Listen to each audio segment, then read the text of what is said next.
big business, small business, you know, it doesn't matter the size of the business, it matters the heart of the leader.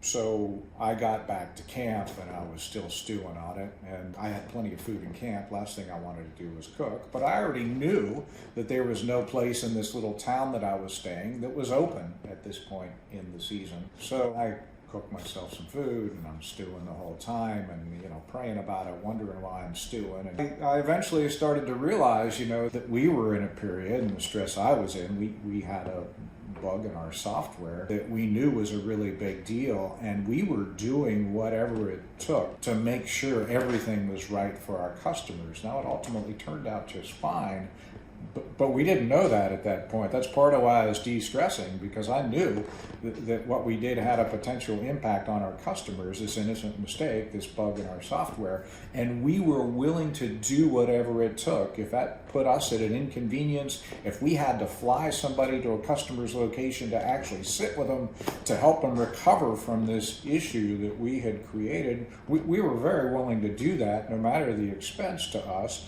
to make it right for our customers. And in return, what I got back when I went to de-stress from this guy was, well, I'm just going to do whatever I want, you know, that's convenient for me, and basically screw you. And so I wrote the guy and said, look, I'm not going to leave you a bad review. I know how hard it is to run a small business. That's not my point. But you really need to know that you blew this one. And he basically wrote me back and said, well, there were these extenuating circumstances and it's your fault.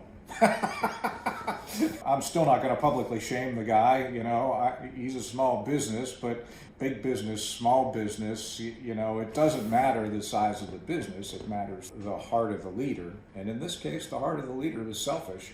And he's not going to be in business long if he continues that behavior, right? Because the even bigger picture here that he wasn't getting was he thought he had done his job, that he had delivered his service by delivering a transaction.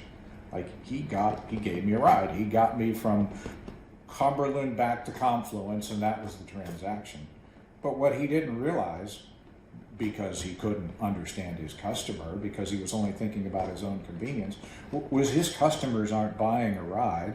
His customers are buying an experience. They're tapping into that ability to have that journey on the trail, to leave the day behind and to be able to live in that moment, to live in that journey without the care or concern for the logistics. In other words, the guy's service was supposed to be setting up an experience.